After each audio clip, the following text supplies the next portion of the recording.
Territoriality. As a pattern of animal behavior, territoriality implies a fixed area or territory from which intruders are excluded by the owner.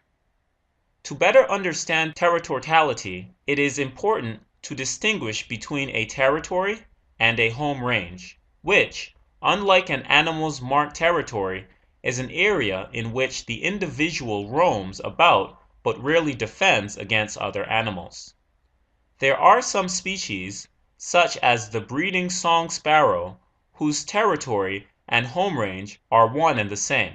In the majority of species, however, the territory tends to be smaller than the home range, or the two areas overlap so that only a part of the home range is defended as a territory.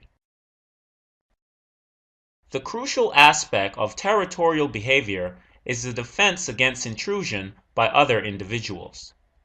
Territories are defended by displays advertising that the territories have been occupied and by overt aggression. A bird, for example, sings from its perch within a territory to prevent takeover by a neighboring bird.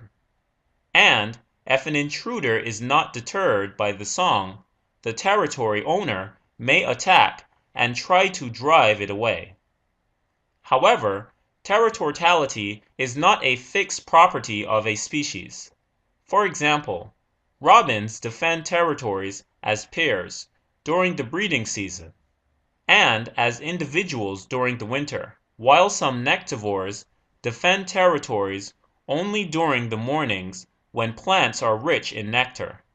In species that do not form pair bonds, male and female territories are often independent, in the sense that males defend territories only against other males and females only against other females.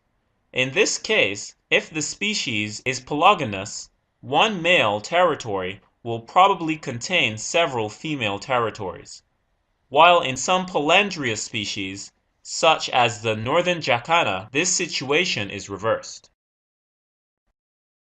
Many territorial defenses prove to be very costly for animals. For example, singing can be energetically expensive and attacks can lead to injury. In addition, advertisement through song or visual display can reveal one's position to a predator. Then why does an animal bear the cost of territorial defense?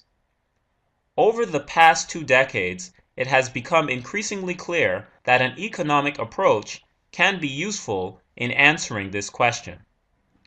Although there are costs to defending a territory, there are also benefits. An animal which successfully excludes others from its feeding territory ensures its food supply, and in many species, territorial ownership helps to attract mates, as potential mates may assess the quality a territory rather than directly assessing the potential mate. The benefits of exclusive use outweigh the cost of defense only under certain conditions. Sunbirds, for example, expend 3,000 calories per hour chasing intruders from a territory. Whether or not the benefit of defending a territory will exceed the cost depends on the amount of nectar in the flowers and how efficiently the bird can collect it. If flowers are very scarce or nectar levels are very low, a nectar-feeding bird may not gain enough energy to balance the energy used in defense, and if the flowers are very abundant, a bird can efficiently meet its daily energy requirements without behaving territorially and adding the cost of defense. From an energetic standpoint, defending abundant resources isn't worth the cost. Thus, territoriality only occurs at intermediate levels of flower availability and nectar production, where the benefits of defense outweigh the costs. For some animals, the most important aspect of territoriality is not the territory size, but rather the quality of defending territory. which is considered to be fundamentally important due to amount of food available and superior nesting sites. Therefore, territorial size generally tends to be no larger than what the organism requires to survive, because with an increase in territory comes an increase in energy expenditure. Still, in many species, however, exclusive access to females determines the territory size for males. In some lizards, for example, males maintain enormous territories during the breeding season.